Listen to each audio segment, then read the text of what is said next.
In this video, I'll present information from Chapter 15 of Human Anatomy and Physiology, 11th edition. This chapter focuses on the special senses. In particular, I'm going to quickly introduce you to the structures and functions involved in balance and equilibrium. So first off, we have hair cells, similar to the hair cells that we saw in the cochlea that are designed for detection and transduction of sound, but now we have hair cells that are actually in the vestibule of the inner ear. And these are going to help to detect head position. And in particular, they are designed to detect tilting of the head. So when the head is upright, we see the hair cells within the vestibule are active at a pretty steady pace. When the head tilts forward, those hair cells are stimulated and they increase their output. And so you see a higher frequency output from that vestibulocochlear nerve. When the head tilts backward, the hair cells are actually inhibited, and therefore the output through that vestibulocochlear nerve is actually reduced. So in this way, you're able to detect the tilting of your head based on the frequency of signals being output from these hair cells in the vestibule. In addition to detecting tilting of the head, you can also detect head rotation. The detection of head rotation is accomplished through these structures known as cristae ampullaris, and they are located in the semicircular canals. Each crista ampullaris contains something called an ampullary cupula, and this is the actual sensory receptor for this head rotation, for this form of equilibrium and balance.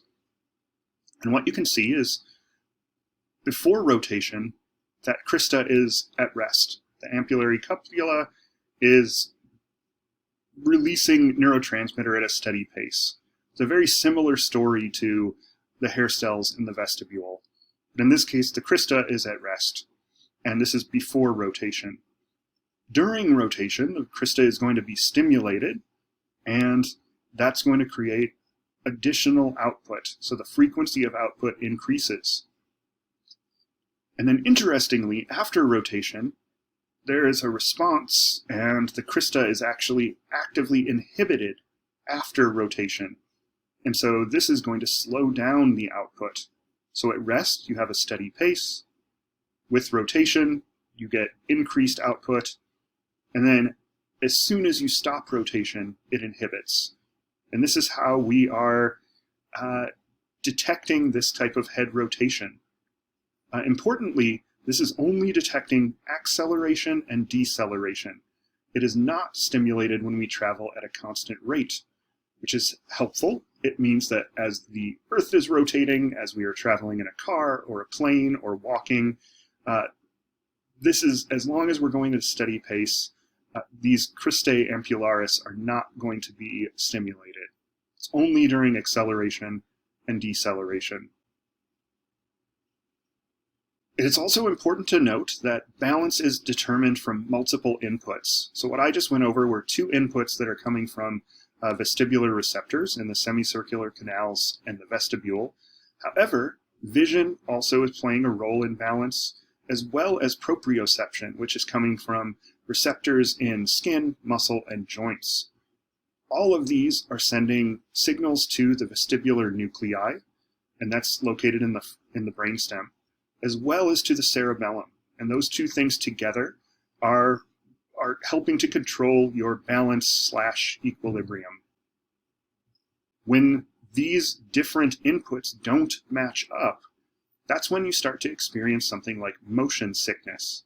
So it's possible that you're a person who, in the car or on a plane, experiences motion sickness. This could be an example. So let's say that you're on a plane, and your visual input, so you're looking at the horizon, it looks stable.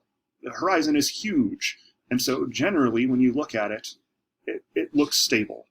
However, when you hit turbulence, for example, the vestibular input, so that input coming from your cristae and from your hair cells in the vestibule, are telling you that there's tilting or rotation happening. And so when these two things don't match up, that's what leads to motion sickness. It turns out we've discovered that the treatment for this is basically antihistamines. And these antihistamines include meclizine. This is a popular one.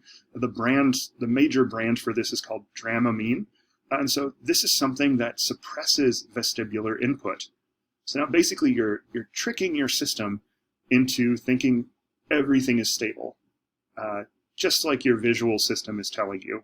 You're basically turning off number 2 using meclizine, this antihistamine drug. So I will leave you with a question.